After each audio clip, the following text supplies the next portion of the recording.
Hola, ¿qué tal? Bienvenidos a otro video de Speak Fast. Soy Francisco y aquí tenemos a QWERTY con nosotros. Y hoy, ¿qué vamos a hacer? Pues vamos a trabajar con el verbo haber. Vamos a ver todas las estructuras que tiene en inglés. Vamos a comenzar con lo más sencillo hasta lo más avanzado. Y al final del video las utilizarás correctamente. Pero antes, como siempre, te pido un par de cosas. Aquí abajo, dale like, suscríbete al canal. Y la segunda, apóyanos. Sí, volviéndote miembro del canal, apoyándonos para seguir ofreciendo contenido para ti. Pues bien, vamos a dejar que QWERTY se vaya a dormir y vamos a comenzar entonces con la clase de hoy. Y bien, comencemos con lo más sencillo. ¿Y qué es lo más sencillo? Pues el presente, el pasado, el futuro y el condicional con haber. Y tenemos que recordar que en inglés haber tiene singular y tiene plural, no como en español. Así que si quiero decir hay un coche o hay un carro, pues tengo que decir there is a car. Y si lo quiero decir en plural, hay coches o hay carros, there are cars. ¿Cómo hacemos para hacer la pregunta? Pues muy sencillo. Simplemente vas a girar el verbo con la partícula there. Y la partícula there siempre va a ser usada en tercera persona, tanto del singular como del plural. Entonces, si queremos hacer la pregunta, ¿is there a car? O en plural, ¿are there cars? Y de esa manera hacemos la pregunta. ¿Cómo pasa en pasado? Pues de la misma manera. There was a car or a tree. There were trees. Hubo un árbol o hubo árboles. Sí, no digamos hubieron, que sabes que eso está mal. So, there was a tree. Si es singular, un solo árbol. There were, no where, there were trees. So, was y were. Y de la misma forma vas a construir la pregunta. Was there a tree? Or were there trees? Y de esa manera creas la pregunta, siempre respetando que el there, la partícula there, está en tercera persona del singular o del plural. Otra cosa que tenemos que tener muy en cuenta, y es que cuando queramos decir hay, hubo, habrá o alguna otra combinación, siempre tiene que estar la partícula there y el verbo to be en algún lugar de la frase. Y esto lo vamos a ver con estructuras más avanzadas un poquito más adelante. Veamos ahora cómo utilizaríamos el futuro. Pues de la misma manera. There will be a house or there will be houses. Ya que tanto en futuro como en condicional no necesitamos diferenciar entre plural y singular en la estructura, ya que lo veremos con el sujeto. Entonces, si quiero decir habrá una casa, there will be a house. Y si quiero decir habrán casas, there will be houses. Solo la única diferencia que puedes ver es la S. El plural lo tenemos en el sujeto. Así es. Y en condicional, de lo mismo. There would be a house. Habría una casa. There would be houses. Bien. ¿Y cómo haríamos preguntas con el futuro y el condicional? Pues muy sencillo. Tomaremos el auxiliar y lo pondremos antes de la partícula. So diríamos, will there be? ¿Ves? Vamos a poner el there en el medio. Will there be a house? ¿Habrá una casa? O si lo quieres usar en condicional, would there be a house? ¿Habría una casa? Y de la misma manera lo harías con el plural. Will there be houses? Or would there be houses? Y de esta manera estamos trabajando tanto con preguntas como con afirmaciones. En negativo, pues en negativo simplemente ponemos el negativo en todas estas. So, there isn't There aren't. Aquí nos obligaríamos a poner el any porque estamos hablando de plural. There wasn't. There weren't. De nuevo el any. Porque de nuevo estamos hablando de plural. There will. En el caso de will, there won't. There won't be a house. There wouldn't be houses. There wouldn't be houses. De esta manera estamos trabajando con las mismas frases en negativo. Y obviamente cuando lo usemos en plural pondremos el any. ¿Por qué? Porque ya estamos negando con la partícula de la negación en inglés. Y entonces no podemos tener una doble negación en inglés. So, para recapitular, there isn't a car, no hay un coche o un carro. There aren't any cars, no hay ningunos coches o no hay nada de coches o no hay nada de carros. There wasn't a tree, no había un árbol. There weren't any trees. No había ningunos árboles. There won't be a house. No habrá una casa. There won't be any houses. No habrán casas. Y lo mismo con la condición. There wouldn't be a house or there wouldn't be any houses. Bien, pues estas son las estructuras más sencillas cuando queremos utilizar haber en inglés. Pero ahora vamos a empezar a trabajar con las más complicadas y las vamos a trabajar con frases. De todas maneras, si quieres revisar esto un poco más en detalle, te invito a que veas mis dos vídeos de There is y There are y There was y There were en la página del canal, donde trabajaremos con esto más al detalle para que pues desarrolles mejor las frases. Pero ahora trabajemos con las estructuras más complicadas de haber en un segundo. Pues bien, ya hemos visto lo básico, las estructuras básicas de haber. Ahora vamos a trabajar con algunas otras expresiones que se vuelven quizás un poquito más complicadas. Y veamos estas tres frases. La primera, there has to be someone.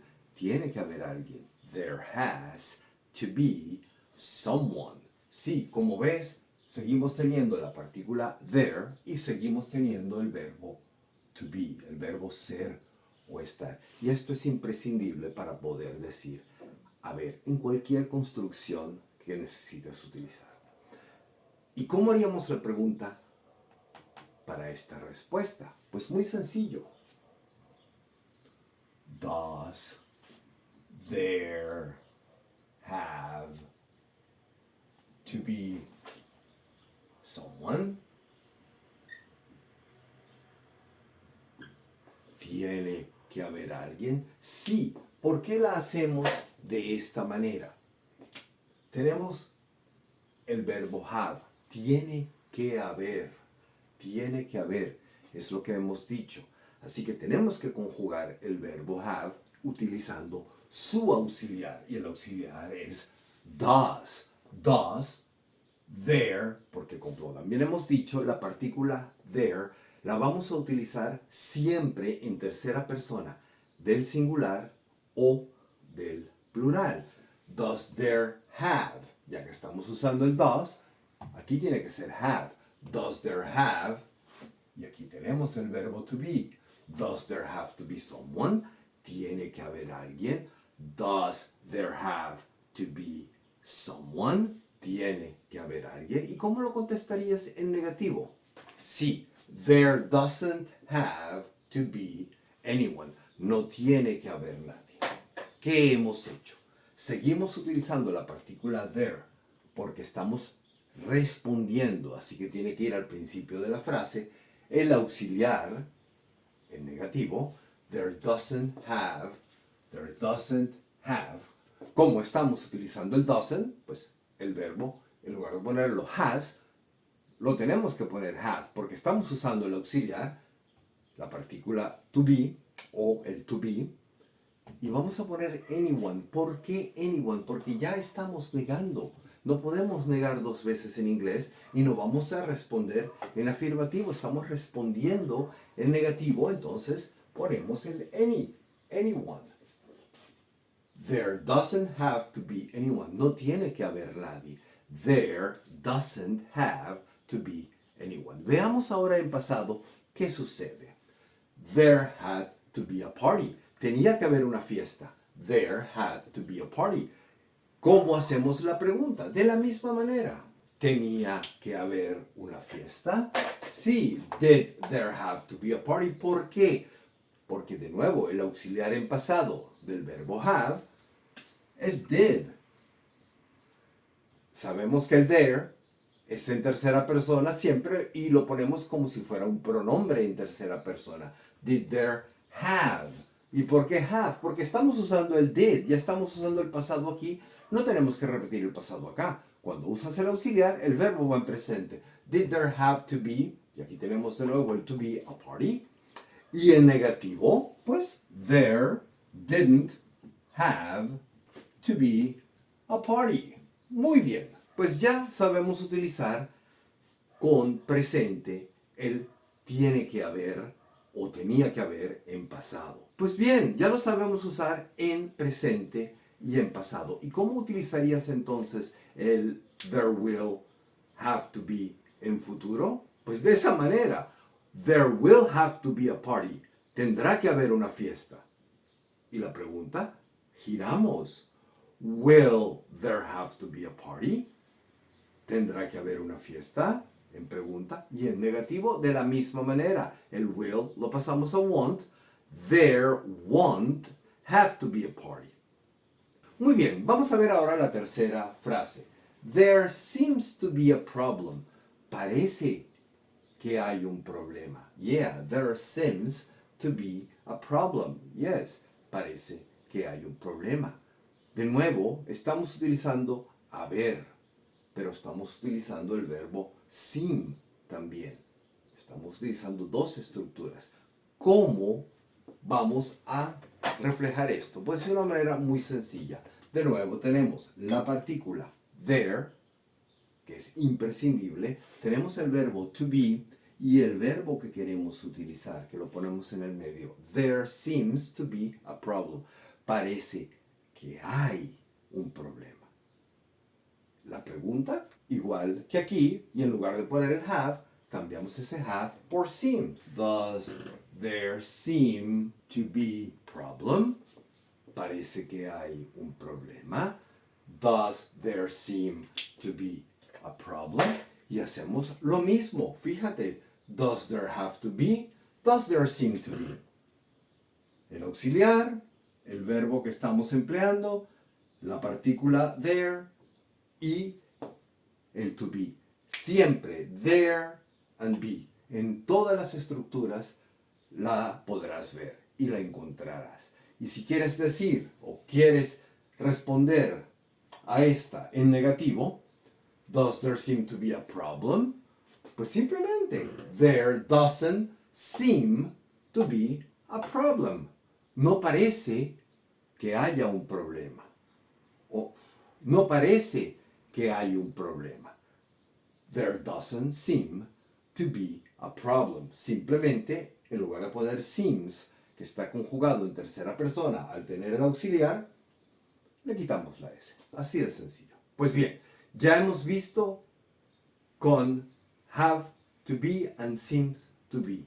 Ahora vamos a trabajar con modals para que veas cómo utilizamos haber con modals en inglés. En un segundo. Bien, y finalmente utilizaremos los modals para, es decir, diferentes estructuras con haber. Veamos. There must be a solution.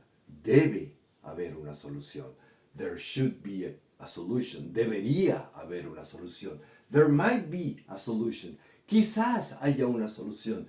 There may be a solution. Puede que haya una solución. There ought to be a solution. debería haber una solución. There can, puede que haya una solución. There could, podría haber una solución.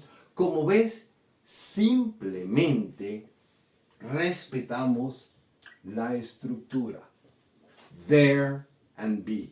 Y entre la estructura vas a colocar el modo que quieres, deseas utilizar o debes utilizar dependiendo del significado que le quieras dar. ¿Tiene que haber una solución? There must be a solution. También puedes decir, there has to be a solution, pero eso ya lo hemos visto anteriormente. Así que estamos centrándonos con los models. Y si quiero hacer la pregunta, pues igual que con will y con would, must there be a solution? ¿Debe haber una solución? Or could there be a solution? ¿Podría haber una solución? Vamos a utilizarla con todas, exceptuando con ought to, que ought to es un sinónimo de should, es debería. So, si quieres utilizar ought to, pues no utilices ought to, utiliza should. Should there be a solution? Debería haber una solución. Y si queremos negar, de la misma manera. There mustn't. There shouldn't. There mightn't. There mayn't. There can't or there couldn't be a solution. Y de esa forma estamos utilizando haber con los modales, pero siempre respetando el there y el be. Y si queremos utilizar estas estructuras en pasado, pues simplemente ponemos el verbo to have y el participio pasado del verbo to be, como si fuera un presente perfecto, have been.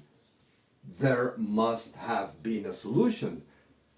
Debió haber habido una solución. There must have been a solution. Or there should have been a solution.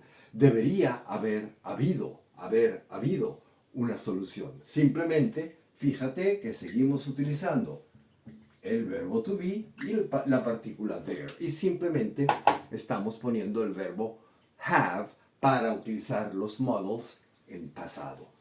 There may have been a solution. There can have been a solution. Puede haber habido una solución. There could have been a solution. Podría haber habido una solución. There might have been a solution. Quizás haya habido una solución. And there ought to have been a solution.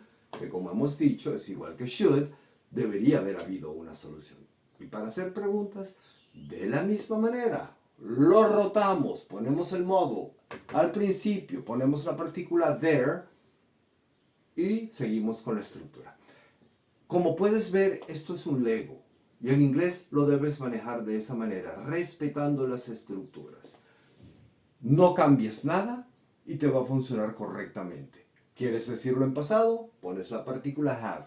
¿Quieres decirlo en presente? Quitas la partícula have, quitas el participio pasado y pones el verbo to be sin el to. Y de esa manera lo vas a poder decir en cualquier tiempo verbal que desees utilizar. Así que te invito a escribirme si tienes alguna duda del verbo haber. Si tienes alguna frase que quisieras decir con haber, escríbeme en los comentarios y con mucho gusto la practicaremos para ti. Bueno, esto ha sido todo por hoy. Espero que de ahora en adelante puedas utilizar el verbo haber en todos los tiempos verbales y con todas las estructuras con esta fácil explicación. Y si tienes preguntas, escríbeme. Muchas gracias por haber visto el vídeo. QWERTY ya se ha ido y aquí quedo yo como siempre, que soy Francisco y este es Speak Fast. Nos vemos en el próximo vídeo. Bye bye.